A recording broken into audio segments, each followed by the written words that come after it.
전사님이 빨리 올려주세요.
전도의 셋째 날 이렇게 맞이한 저녁 시간 교회에 오신 성도님들과 그리고 방송을 통해 참여하시는 성도님들 그리고 구도자님들 모두를 진심으로 환영하고 감사를 드립니다. 자, 다 같이 일어나셔서 이번 전도의 주제 찬미가인 303장을 함께 부르시도록 하겠습니다.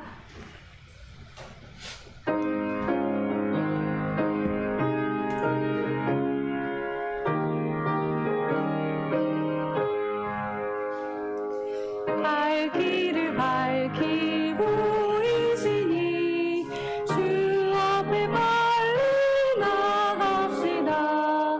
우리를 사랑하시는 주 곧 오라하시네. 죄악 벗은 우리 영혼은 기뻐 들며 주를 보겠네. 전국에 계신 주 예수를 영원히 모시리. 우리를 오라 하시는 말 즐겁게 듣고 기뻐하세.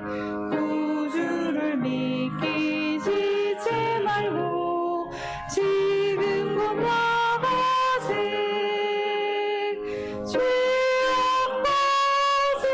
우리 영혼은 기뻐 들며 주를 보겠네.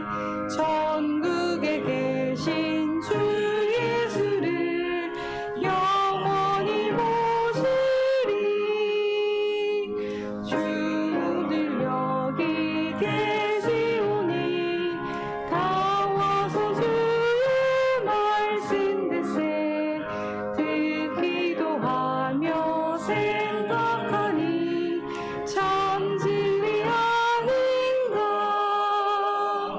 죄악 벗은 우리 영혼은 기뻐 들며 주를 보겠네.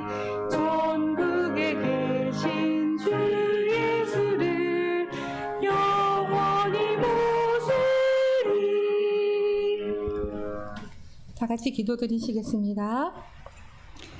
사랑의 하나님 아버지, 저희들로 하여금 주님의 시간인 이 저녁 시간 저희들에게 주님의 말씀을 준비하여 주셨사오니 감사합니다. 날로 혼탁해지고 또 어두워져만 가는 이 세상 가운데서 저희들을 너무나 사랑하시어 어둠이 아닌 빛 가운데로 나올 수 있도록 끊임없이 길을 열어주고 계심에 또한 감사합니다. 특별히 주어진 이 한 주간 저희들에게 귀한 말씀으로 다가오신 주님을 정말 제대로 영접하고 또 영원한 그 빛에 다가가는 저희 모두가 될 수 있도록 함께해 주시옵소서. 목사님을 통해 준비된 말씀 속에서 살아계신 주님을 발견하고 또 저희들에게 주어진 이 귀한 시간을 진실된 감사로 화답하는 저희들의 모습이 될 수 있도록 함께해 주시옵소서. 시작되는 이 시간 마칠 때까지 온전히 저희와 함께해 주실 것에 감사드리며 이 모든 말씀 예수님의 이름으로 기도합니다. 아멘.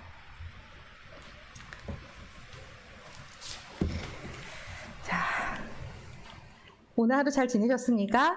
네. 자, 예언 전도의 셋째 날인 오늘은 우리 강사님이신 최규문 목사님께서 하늘 예배에 참여함이라는 제목으로 계시록을 통해 우리에게 주시는 진리의 말씀을 전해 듣도록 하겠습니다. 함께 큰 은혜 받는 귀한 시간 되었으면 좋겠습니다.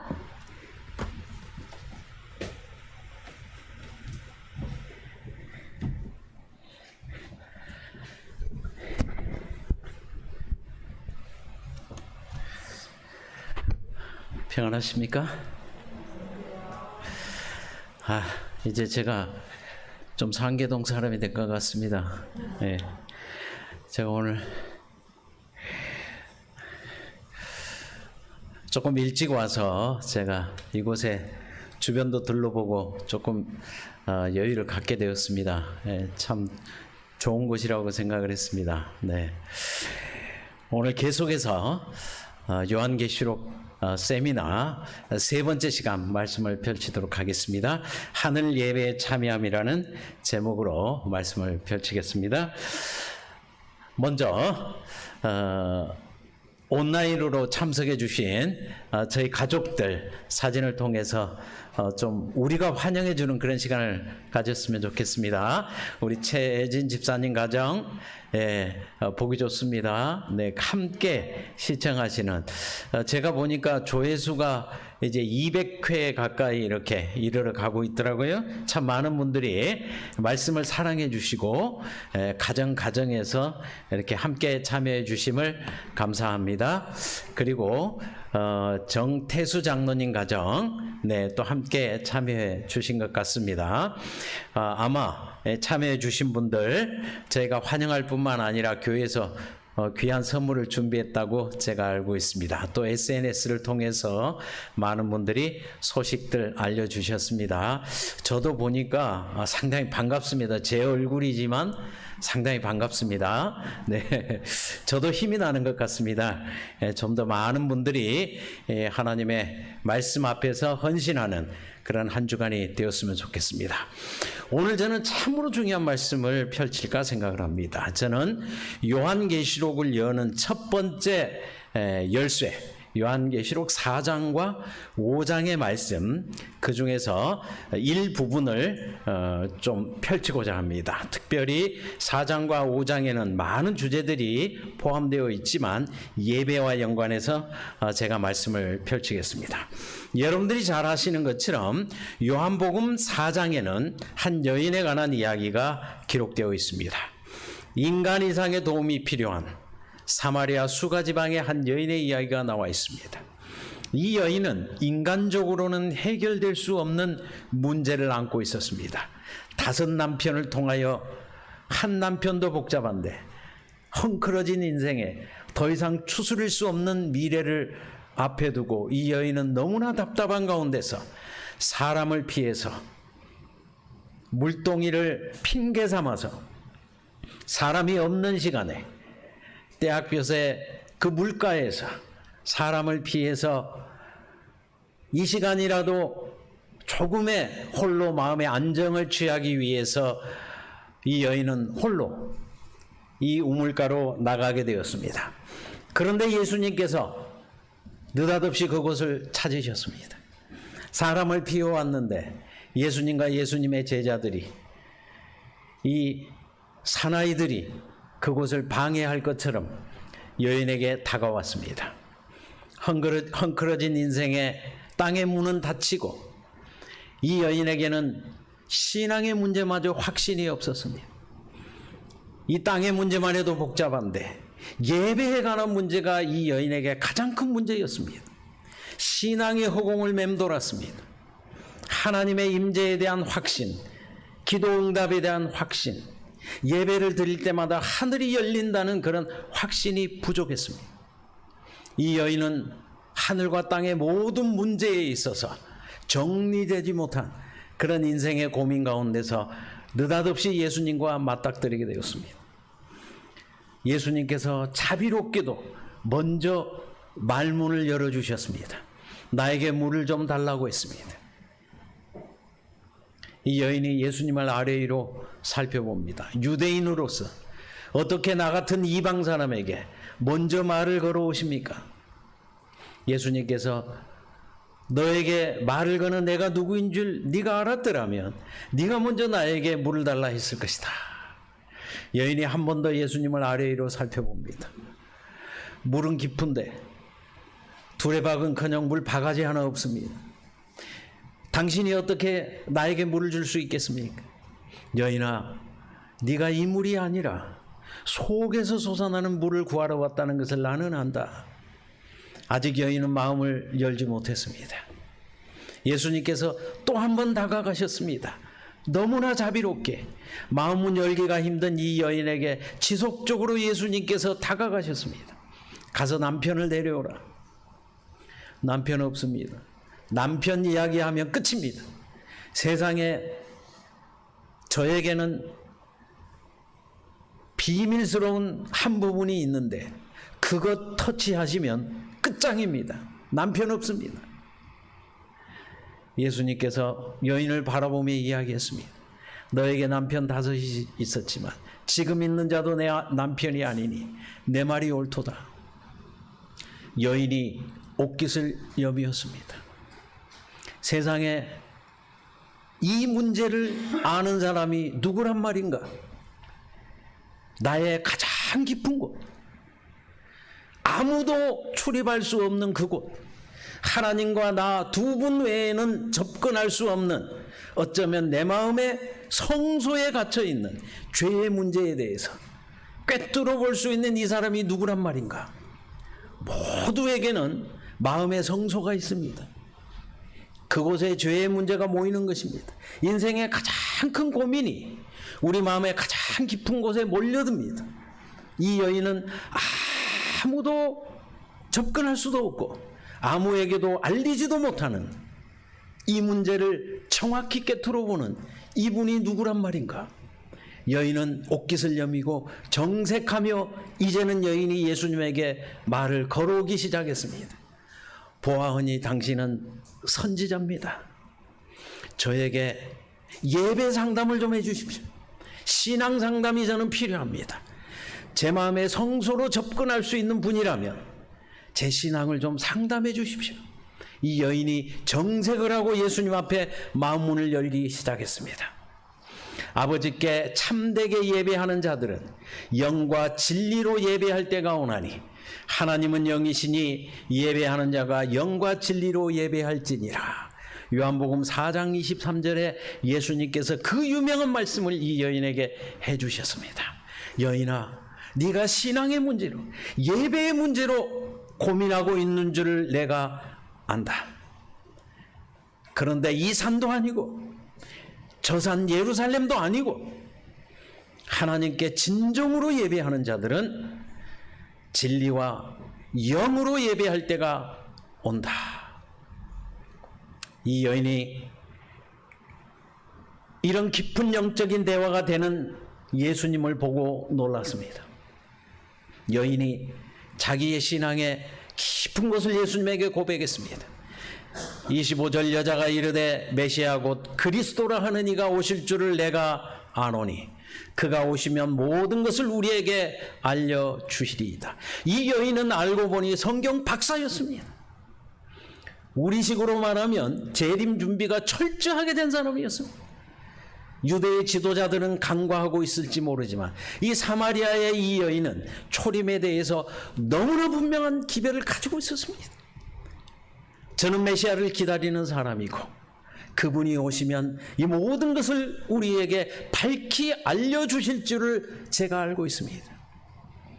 예수님께서 제자들이라도 공생의 마지막 부분에 자신을 공개하셨는데 이 여인에게는 공생의 시작 부분에 자신의 정체를 밝혀주셨습니다. 참으로 놀라운 이야기입니다. 예수님께서 내가 그로라 말씀하셨습니다. 네가 기다리는 그 메시아가 바로 이곳에 있는 네가 속에서 솟아나는 생수를 찾는 그 생수의 주인이 바로 나라고 예수님께서 자신을 밝혀주셨습니다. 이 여인은 예수님 앞에 무릎을 꿇었습니다. 어쩌면 가장 초기에 예수님을 영접하고 가장 깊은 곳에서 참된 예배를 경험했던 이 땅에 가장 축복받은 여인 중에 한 사람이 되었습니다. 저희도 예수님 앞에 정말 예수님을 배웠고 하늘이 열리는 그런 체험을 하고 싶지 않으십니까? 오늘 이곳에 하나님께서 우리를 만나 주실 것입니다. 그리고 이제 펼쳐질 요한계시록 4장의 예배의 본질을 우리에게 알려주실 것입니다.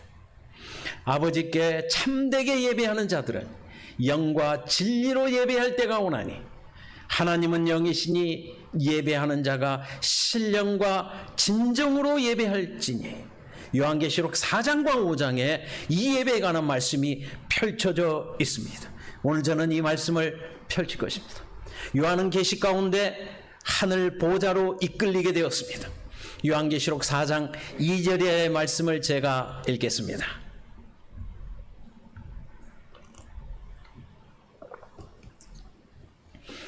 내가 곧 성령에 감동되었더니 보라 하늘에 보좌를 베풀었고 그 보좌 위에 앉으신 이가 있는데 앉으신 이의 모양이 백옥과 홍보석 같고 또 무지개가 있어 보좌에 둘렸는데 그 모양이 녹보석 같더라. 요한이 계시 가운데 하늘에 올라 가장 먼저 본 것은 아버지 하나님의 보좌였습니다. 어제 저희가 살펴본 시내산 하나님의 보좌가 이 땅에 가장 가까이 접근했던 그 모습과 너무나 흡사한 모습입니다. 어제 시내산에는 구름이 마치 청옥을 편 듯 푸르게 시내산 위에 펼쳐져 있다고 했습니다. 아버지 보좌 앞에는 유리바다가 쫙 펼쳐져 있습니다. 아버지 보좌를 상징하는 무지개가 둘려 있습니다. 요한은 놀랍게도 셋째 하늘에 하나님의 보좌에 직접 접근할 수가 있었습니다. 8절입니다. 네 생물은 각각 6 날개를 가졌고 그 안과 주위에는 눈이 가득하더라.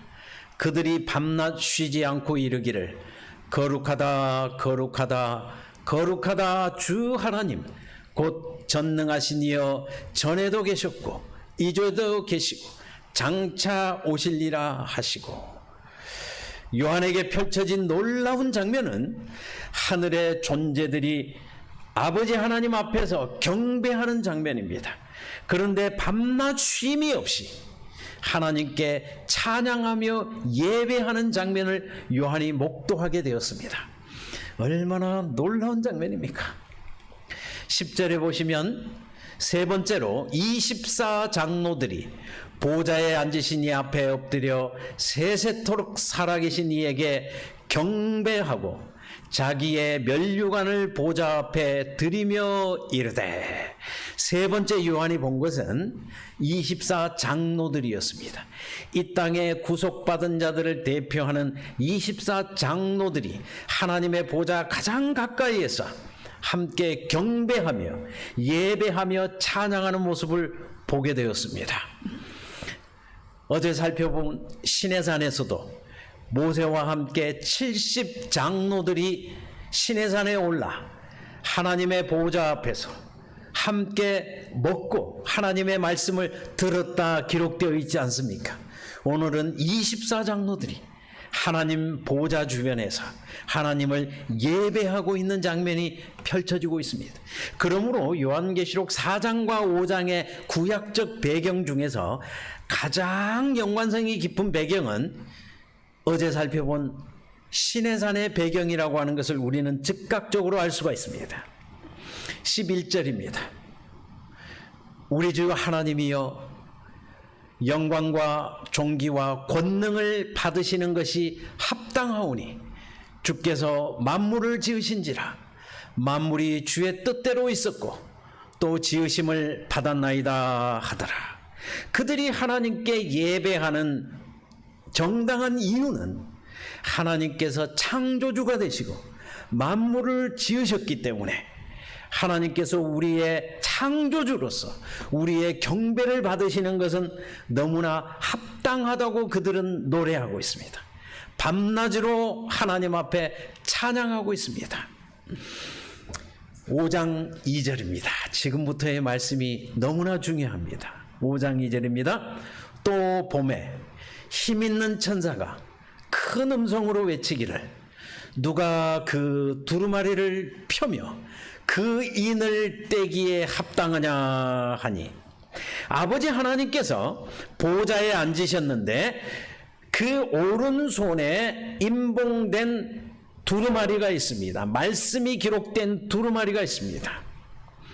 이 두루마리를 오른손에 쥐고 있는데 7인으로 봉함되어 있습니다. 한 힘 있는 천사가 크게 외칩니다. 누가 그 두루마리를 펴며 그 인을 떼기에 합당하냐 하고 온 우주가 들을 만한 큰 소리로 외치고 있습니다. 그때 3절입니다. 하늘 위에나 땅 위에나 땅 아래에 능히 그 두루마리를 펴거나 보거나 할 자가 없더라. 그 두루마리를 펴거나 보거나 하기에 합당한 자가 보이지 아니하기로 내가 크게 울었더니 온 하늘이 조용해졌습니다.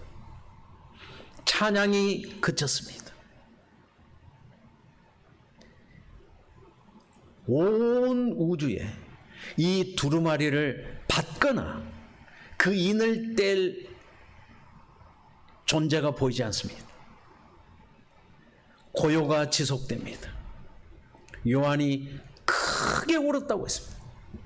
왜냐하면 이 두루마리를 받고 펴는 일이 인간의 구원의 문제에 있어서 결정적으로 중요하기 때문에 이 두루마리를 받아서 그 인을 뗄 수 있는 존재가 없기 때문에 온 우주는 경배를 그치고 요한은 크게 울고 있는 장면입니다. 그러므로 이 두루마리를 취하고 그 인을 떼는 것이 우주적으로 인간의 구원의 문제에 있어서 결정적으로 중요한 문제입니다. 5절입니다. 24 장로 중에 한 사람이 내게 말하되 울지 말라. 유대 지파의 사자 다윗의 뿌리가 이기었으니 그 두루마리와 그 7인을 떼시리라 하더라. 복음이 외쳐졌습니다. 장로 중에 하나가 이 땅에서 십자가를 보았던, 십자가를 체험했던, 이 땅에서 구속받은 존재 중에 하나가 예수님께서 십자가로 말미암아 승리했다는 것을 선포하고 있습니다. 요한계시록은 미래를 기록하면서 과거의 언어를 사용하고 있습니다. 유대 지파의 사자, 예수님을 지칭합니다. 다윗의 뿌리, 예수님을 지칭합니다. 어린 양, 예수님을 지칭합니다. 여기에 복합적으로 등장하고 있습니다. 어린 양 대신 예수님께서 유대 지파의 사자라는 이름과 다윗의 뿌리라는 이름으로 이긴 자로 보좌 앞에 나타나신 것입니다. 지금까지 등장하지 않았던 예수님께서 보좌 앞에 나타나셨습니다. 이긴 자로 나타나셨습니다. 7절입니다. 그 어린 양이 나와서 보좌에 앉으신 이의 오른손에서 두루마리를 취하시니라. 그 두루마리를 취하심에 네 생물과 24 장로들이 그 어린 양 앞에 엎드려 각각 검은고와 향이 가득한 금 대접을 가졌으니 이 향은 성도의 기도들이라. 예수님께서 두루마리를 받는 장면이 우주적으로 중요한 사건이고, 예수님이 두루마리를 받으시면서 이 땅에서는 또 우주적으로 새 노래가 불려지기 시작하고, 이 땅에서 드려지는 모든 기도는 실제적으로 중보되기 시작하고, 새 노래를 상징하는 검은고가 나타났고 기도를 상징하는 향이 나타나고 있다는 것을 알 수가 있습니다. 지금까지 찬양이 그쳤고 이 땅에서 드려지는 모든 기도가 이제 실제적으로 하늘 성소에서 중보되고 하나님께 상달되기 시작하는 역사적인 사건은 예수님께서 아버지 하나님으로부터 이 두루마리를 취하시는 이 사건으로 말미암아 시작되고 있다는 것입니다. 9절입니다. 그들이 누군가요? 보좌 주변의 모든 존재들이 새 노래를 불러 이르되 두루마리를 가지시고 그 임봉을 떼시기에 합당하시도다. 일찍이 죽임을 당하사 각 족속과 방언과 백성과 나라 가운데서 사람들을 피로 사서 하나님께 드리시고. 자, 예수님에게 새 노래가 드려지고 새로운 경배와 찬양이 드려지고 구원이 이루어지고 기도가 연합되어지고 하나님의 백성들은 제사장 나라로 하나님 앞에 받으신 바 되는 이 모든 것은 예수님께서 두루마리를 취하시는 사건과 동시에 진행되고 있다는 것을 알 수가 있습니다. 그러므로 오늘 저희가 살펴볼 핵심적인 사건은 예수님께서 두루마리를 취하시는 그 사건입니다. 10절입니다. 그들로 우리 하나님 앞에서 나라와 제사장들을 삼으셨으니 그들이 땅에서 왕노릇 하리로다 하더라. 여러분 어제를 기억하시나요? 모세가 두 번째 돌비를 가지고 시내산에서 내려올 때, 사실 모세는 돌비를 가지고 내려왔지만 돌비보다 훨씬 더 중요한 말씀들이 함께 내려왔습니다. 그것이 무엇인가요? 율법 두루마리였습니다. 하나님께서 모세에게 율법 두루마리를 주셨습니다. 십계명 두 돌비를 주셨습니다. 너는 돌비는 법궤 안에 두고 이 큰 두루마리는 법궤 곁에 두고 율법 십계명은 아무도 접근할 수 없는 지성소 중에서도 법궤 안에 둠으로써 어느 인간도 십계명에 접근할 수도 없고, 사실 십계명은 공개되기 위해서 주어진 것이 아닙니다. 그렇지 않습니까? 십계명은 공개되는 것이 아니었습니다. 과거에 십계명이 없었습니다. 모세 시절에 새롭게 주신 것입니다. 그리고 잠시 후에 유대나라가 멸망하면 십계명은 또한 사라질 것이었습니다. 하나님께서 십계명은 우리 가까이 주신 것이 아닙니다. 하나님께서 우리 가까이 주신 것은 무엇인가 하면 율법 두루마리였습니다. 모세에게 이 율법 두루마리를 법궤 곁에 두고 대제사장과 왕들은 그 두루마리를 수시로 읽어야 되었습니다. 그러면 모세가 하나님으로부터 두루마리를 받는다는 것은 무슨 의미가 있었습니까? 하나님께서 이스라엘의 왕이 되어주시고 이스라엘은 하나님의 제사장 나라가 된다는 것을 의미하고, 나는 너의 아버지가 되고 너희는 나의 백성이 된다는 것을 의미했습니다. 하나님께서 통치한다는 것을 의미했습니다. 이제 너희는 나의 거룩한 백성이 되었다는 것을 상징했습니다. 통치를 상징했습니다. 하나님의 지배를 상징했습니다. 구원을 상징했습니다. 이제 더 이상 바로의 백성이 아니고 하나님의 백성이라는 증거였습니다. 그러므로 하나님께서 율법 두루마리를 모세를 통하여 백성 앞에 전달해 준다는 것은 이스라엘은 구원받은 하나님의 나라가 되고 백성이 된다는 것을 의미했습니다. 그런데 모세가 이 거룩한 중보자의 직분을 그가 인간적으로 감당했을지라도 그는 완전한 중보자가 아니었습니다. 디모데전서 2장의 말씀처럼 하나님과 인간 사이의 중보자가 한 분이시니 곧 사람이요 하나님이신 예수 그리스도라고 말씀하셨습니다.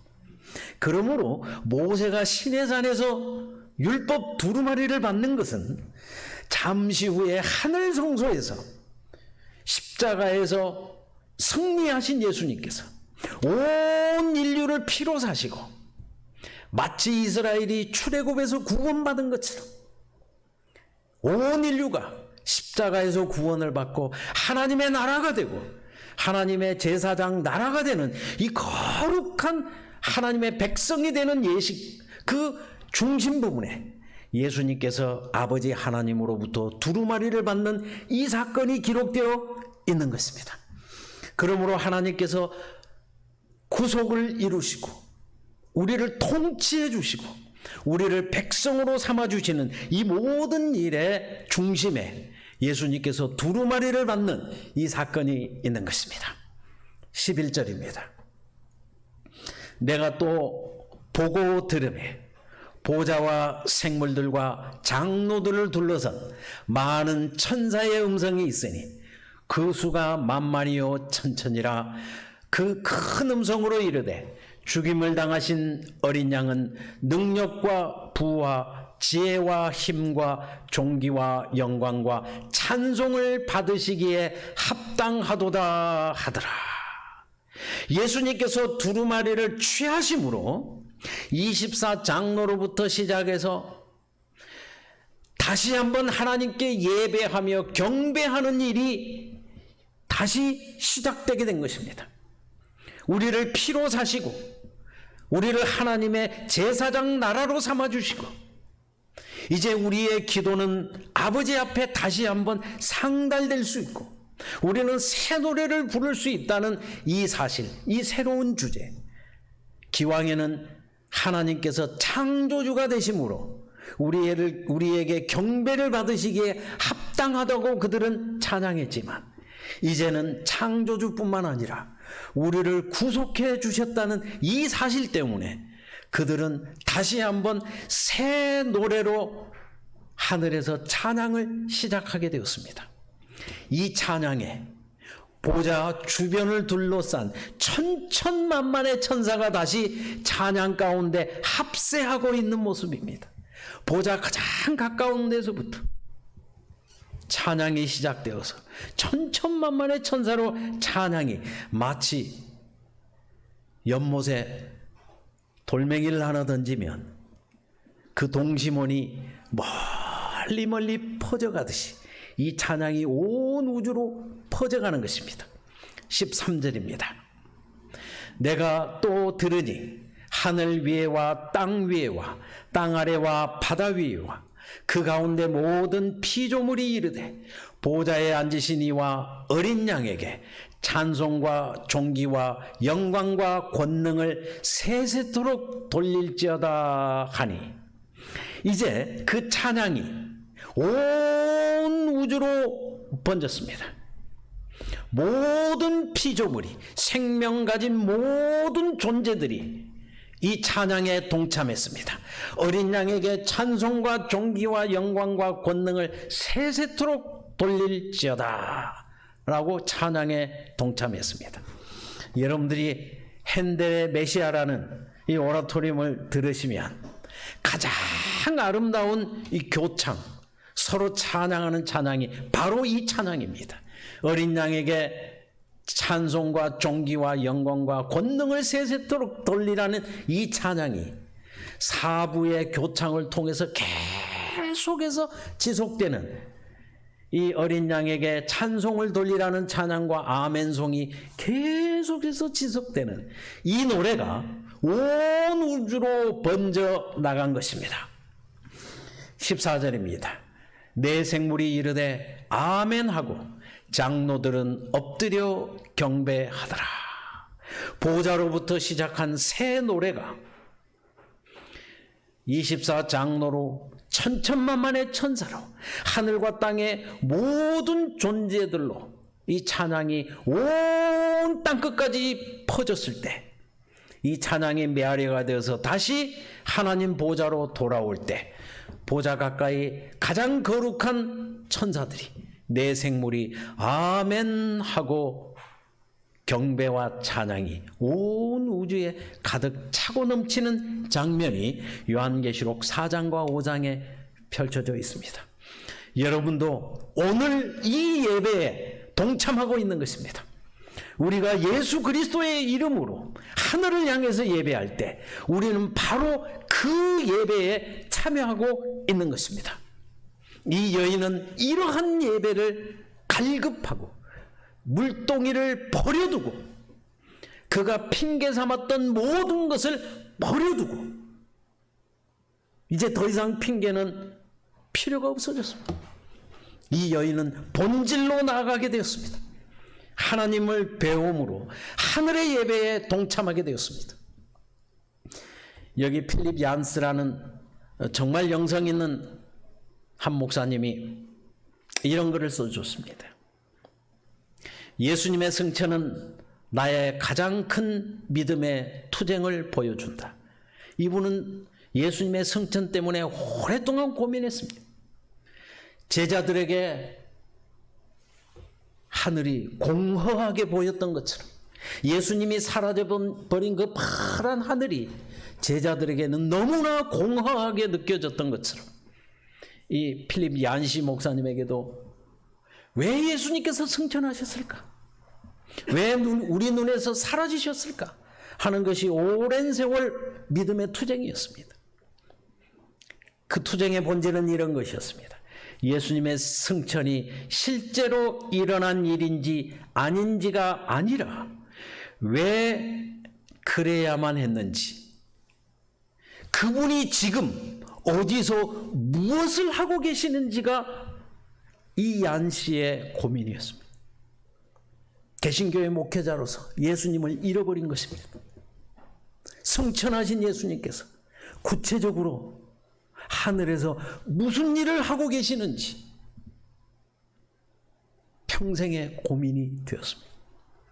그러나 하나님께서는 제7일 안식일 예수 재림교회에 축복해 주셔서 요한계시록의 말씀을 펼칠 수 있는 특권을 주셨고, 오늘 그 첫 번째 단추로서 저는 여러분에게 하늘에 펼쳐진 예배와 예수님께서 그 중심부에서 십자가의 이김을 통하여 통치를 상징하는 하나님의 율법 두루마리를 받으심으로 잃어버린 지구의 모든 통치권을 되찾으시고, 모세가 율법 두루마리를 받을 때 이스라엘이 하나님의 제사장 나라가 된 것처럼 이제 예수 그리스도의 십자가를 믿음으로 하늘로 예배하는 모든 사람을 구원할 만한 그 구원의 중심에 어린 양 대신 유대지파의 사자요 다윗의 뿌리요 왕 중의 왕이신 예수님께서 오늘 그곳에 살아계시고 우리를 위하여 중보하고 계신다는 사실을 이 교회에 너무나 분명한 빛으로 주셨습니다. 요한계시록 4장 말씀만 보아도 예수님의 승천이 얼마나 중요한가 하는 것을 우리가 알 수 있을진데, 요한계시록의 모든 빛이 이 교회에 주어져 있습니다. 우리는 장래일에 관한 모든 것과 그 가운데서 예수님이 우리를 인도하고 있다는 이 사실에 가장 밝은 빛을 가진 백성으로 예배하고 있는 것입니다. 이 여인이 공고한 가운데 찾아오신 예수님을 희미한 가운데서 예수님을 만날 수 있었지만, 저희는 가장 밝은 빛 가운데서 예수님을 눈으로 보고 귀로 들으며 손으로 만지며 예수님과 동행하고 있는 것입니다. 얼마나 감사한 일입니까? 아멘 아닙니까? 네. 이 여인은 예배 문제로 고민하고 있었습니다. 그러나 예배의 문제가 해결됐을 때 이 여인에게는 땅의 문제가 다 해결되었습니다. 5 남편을 통해서 만족이 없고 해결이 없었지만 한 남편인 예수 그리스도를 만남으로 땅의 모든 문제는, 모든 고민은 다 해결되고 멈추게 되었습니다. 예배는 죄를 멈추게 하고 예배는 새로운 생명을 우리에게 허락해 주는 것입니다. 참된 예배는, 하늘과 연결되어 있는 예배는 우리에게 이 땅의 모든 것을 해결해 주는 것입니다. 여러분은 하늘의 예배 연결되어 있습니까? 이 예수님과 살아있는 교통, 수시로 교통하는 예배를 통하여 하늘의 능력을 덧입는 신령과 진정으로 예수님을 만나는 경험이 매일의 삶에서 이어지고 있습니까? 우리에게 이런 특권이 주어진 것처럼 그 특권을 실제적으로 활용하는 것은 여러분의 능력이고 여러분의 믿음입니다. 죄는 기도를 멈추게 하고 예배를 멈추게 하지만 하늘의 예배는 죄를 멈추게 하고 모든 것을 해결하는 것입니다. 이 축복을 하나님께서 이 나무무리에 주셨습니다. 이 예배에 동참한 한 사람의 이야기를 들려드릴까 생각합니다. 온 세상에서 가장 사랑받는 찬양이 자비로운 주 하나님입니다. 전 세계 모든 나라의 공통입니다. 가사는 나 같은 죄인을 살리신 주님, 잃었던 생명을 이제야 찾았네. 보지 못하던 눈이 이제야 보게 되었네. 내 마음속에 잠긴 근심들 이제 모두 사라지고 영원 무궁 찬양하며 주 하나님께 영광을 돌리리. 그렇게 되어 있습니다. 이 찬양을 작사한 사람은 존 뉴턴입니다. 아이작 뉴턴이 아니고 존 뉴턴입니다. 그는 노예선의 선장이었습니다. 요즘으로 말하면 다국적 기업의, 세계적인 기업의 유능한 사장이었습니다. 정말 큰 세계적인 기업체에 한 중요한 중책을 맡은 사장이었습니다. 그가 아프리카와 미국을 오가며 노예상으로서 크게 돈을 벌게 되었습니다. 그런데 그가 그 노예들을 통해서 가장 많이 들었던 음악이 바로 자비하신 주 하나님이었습니다. 원래 그 노래는 아프리카의 민요였습니다. 슬픈 민요였습니다. 그래서 노예로 팔려온 이 아프리카의 노예들이 희망 없는 가운데서 그 슬픈 노래를 그 배 가운데서 불렀고, 이것을 뉴턴은 노예를 팔 때마다 들었습니다. 그가 기독교인으로서 양심의 가책이 계속해서 밀려들고 있었습니다. 그러던 어느 순간 뉴턴은 이 못된 일,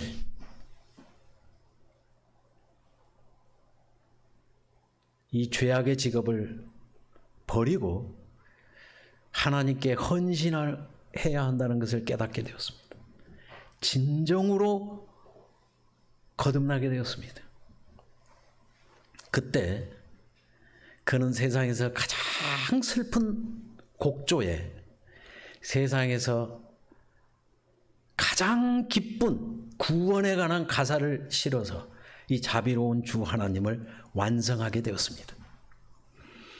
그가 하나님을 진실로 영접한 후에 자기를 돌아볼 때 자기는 노예보다 못한 노예상이라는 것을 깨닫게 되었습니다. 지금까지는 세상에서 가장 추한 사람이 저 노예라고 생각했지만 예수님을 진정으로 만난 후에 노예보다 못한 이 노예상을 하나님께서 십자가에서 구원하셨다는 사실을 그는 고백할 수밖에 없었습니다. 그는 마지막으로 이 노예선을 운항하면서 노예들에게 분명히 고백했을 것입니다. 기왕에는 제가 큰 죄를 범했습니다. 그러나 이제 더 이상 저는 당신과 같은 이런 노예를 사고 팔지 않습니다. 제가 할 수만 있으면 제가 모은 모든 돈을 당신과 같은 사람을 구원하는 일에 쓰겠습니다. 그래서 뉴턴은 그의 전 재산을 들여서 그는 이제 하나님의 사역을 맡은 자로, 사역자로 봉사하게 되었습니다. 그리고 그가 이 아프리카의 슬픈 민요에 가장 큰 구원의 가사를 붙여서 자비로운 주 하나님을 노래하게 되었습니다. 나 같은 죄인을 구원하신 하나님, 기왕에는 제가 노예 앞에서 눈을 멀어서 삶과 죽음을 보지 못했고 인신매매가 얼마나 끔찍하다는 것을 제가 보지 못했지만 이제는 제가 눈을 뜨고 세상을 밝히 볼 수 있습니다. 제가 모든 것을 들여서 이 죽어가는 영혼을 제가 구원할 것입니다. 제가 기왕에는 잃어버린 노예상이었지만 이제는 노예보다 못한 사람이었지만 주님 안에서 구원받은 인생이 되었으니 제가 하나님을 영원무궁 찬양하고 하나님께 영광을 돌립니다. 그가 이런 노래를 지었을 때 온 세상의 사람은 이 찬양을 가장 사랑하는 찬양으로 자리매김했습니다. 저도 이 찬양을 혼자 부르기를 좋아합니다. 나 같은 죄인을 살리신, 뉴턴을 살리신 이 하나님의 은혜, 십자가의 은혜가 넉넉해서 나 같은 죄인이라도 희망을 주신 하나님을 혼자 있을 때 많이 찬양합니다. 21세기에 또 한 명의 흑인 목사가 이 노래를 부릅니다. 위트니 핍스라는 재림교회 목회자입니다. 세계적인 가수입니다. 정말 세계가 인정하는 가수이자 목사입니다. 그가 자기의 방식대로 자비로운 주 하나님을 편곡해서 불렀습니다. 이 위트니 핍스 할머니가 이 핍스에게 영성을 전달하고 그에게 지혜를 주었습니다. 그래서 이 위트니 핍스는 빈민가에서 버려진 아이들을 데려다가 드림 스쿨이라고 하는 이 버려진 아이들을 돌보고 교육시키는 학교를 설립하고 그 학교의 설립자로서 운영자로서 미국에 널리 알려져 있습니다. 그러나 그보다 유명한 것은 이 위트니 핍스의 자비로운 주 하나님입니다. 이 찬양이 얼마나 유명한지 누군지 아시겠죠? 그는 오바마 대통령 시절에 국가의 중요한 행사마다 초대되어서 이 자비로운 주 하나님을 부르게 되었습니다. 여러 번 조창 기도회에 초대되어서 찬양하게 되었습니다. 방송을 통해서, 이 폭스 뉴스를 통해서 미국 전역에 전 세계적으로 중요한 일에 찬양하게 되었습니다. 그런가 하면 전 세계 예술인들이 가보고 싶어하는 카네기 홀에서 초대받아서 무려 10분 가까이를 혼자 시간을 쓰는 정말 유명한 가수입니다. 그가 이렇게 이야기했습니다. 하나님께서 아프리카 흑인 노예들의 노래 위에 백인 목사의 가사를 붙여서 전 세계적으로 찬양되는 이 찬양을 만든 것은 섭리가 있다고 했습니다. 하나님의 눈으로 볼 때는 흑인과 백인이 따로 없으며 노예와 선주가 따로 없고 귀한 자나 천한 자나 구별이 없이 하나님께서는 모두에게 구원을 베풀어 주셨고 모두가 협력하여 구원받도록 하나님께서 섭리하셨다는 것을 그가 간증하고 찬양할 때 이 찬양을 듣는 모든 사람은 눈물을 흘립니다. 저도 이 찬양을 수십 번 보았습니다. 네. 오늘 저는 이 찬양을 여러분에게 소개해 드릴 것입니다. 그런데 오바마 시절에 미국에서 가장 슬픈 일이 일어났습니다. 이 감리교회, 미국의 흑인 교회에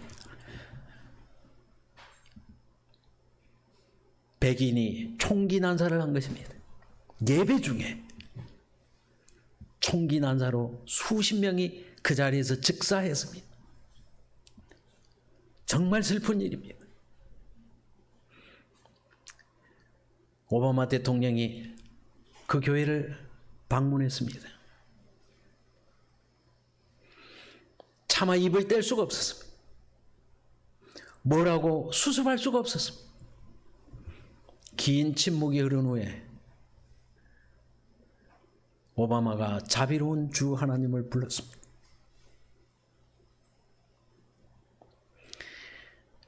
침묵을 깨고 단상의 목사로부터 시작해서 다 자리에서 일어나서 아멘하고 박수를 치며 하나님께 영광을 돌리는 그 장면이 미국에 생중계되었습니다. 자비로운 주 하나님, 이 새 노래가 존 뉴턴의 새 노래였고 윈니 핍스의 새 노래고 오바마의 새 노래고 우리의 새 노래입니다. 우리를 구원해 주신 하나님, 십자가에서 이김을 주신 그 하나님, 그분으로 말미암아 우리는 다시 예배할 수 있고 우리는 다시 하나님의 제사장 나라가 될 수 있고 우리의 기도는 실제적으로 하늘에 상달될 수 있는 것입니다. 여러분도 하늘에 도착하시면 여러분의 새 노래를 예수님에게 신앙 간증처럼 드리게 될 것입니다. 아버지, 제가 죽지 않고 살아 돌아왔습니다. 그때 예수님께서 여러분을 안아주실 것입니다.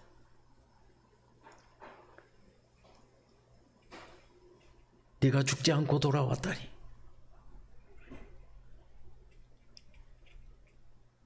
이 24장로들이 울음을 그치고 찬양을 시작했습니다. 이 찬양의 시작은 요한계시록 마지막에 영원한 생명으로 다시 한번 찬양될 때에 이 찬양은 온 우주 앞에 정말 모든 사람이 일어나서 기립박수하며 자비로운 주 하나님을 외친 것처럼 우리 모두가 할렐루야 하면서 이 찬양을 외치게 될 것입니다. 이제 이 윈니 핍스가 미국의 중요한 장례식마다 이 자비로운 주 하나님을 부릅니다. 여기도 국가의 요직을 맡으신 한 분이 운명하는 그 순간에 영원한 생명을 위해서 윈니 핍스가 자비로운 주 하나님을 부르고 있는 모습입니다. 오늘 저는 마지막으로 이 찬양을 들으면서 시간을 마칠까 생각합니다. 지금 들으시는 이 찬양은 윈니 핍스가 카네기 홀에서 찬양했던 그 마지막 장면입니다. 이제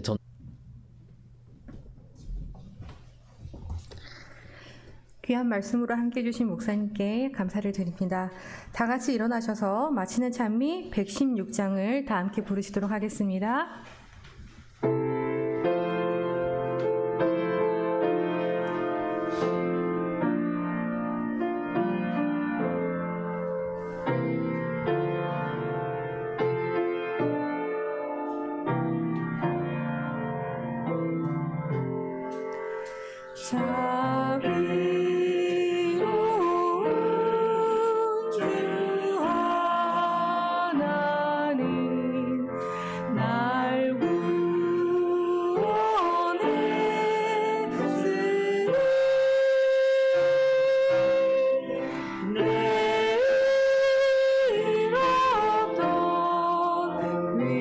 귀한 생명 이제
여인을 만나 주신 예수님, 우리의 마음의 성소에도 죄악의 문제로, 비밀스러운 문제로, 이 땅의 것으로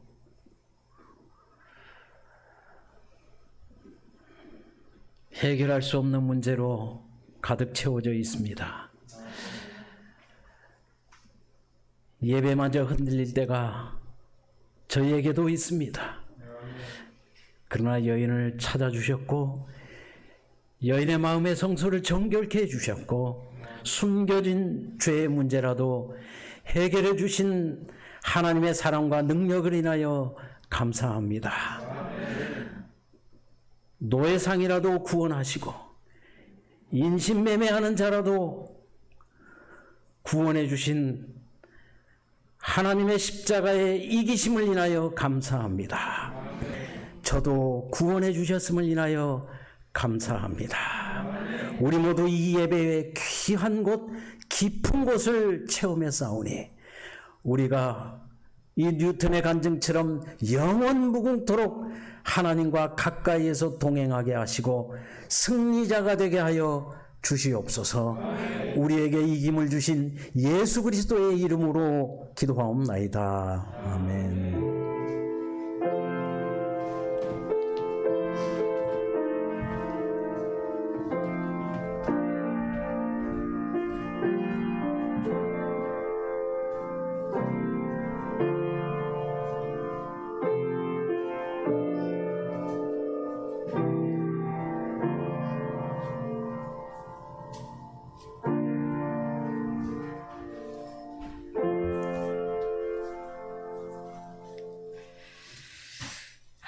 네, 오늘 저녁 이렇게 전도에 참여해 주신 우리 교우님들, 그리고 찾아주신 손님들, 그리고 방송으로 참여해 주신 모든 성도님들 감사드립니다. 내일 저녁 이 시간에도 내 말들과 언약의 백성이라는 제목으로 계속해서 계시록의 진리와 빛을 공부하도록 하겠습니다. 많이 참여해 주시기를 바랍니다. 평안한 저녁 시간 되시고요. 안녕히 돌아가십시오.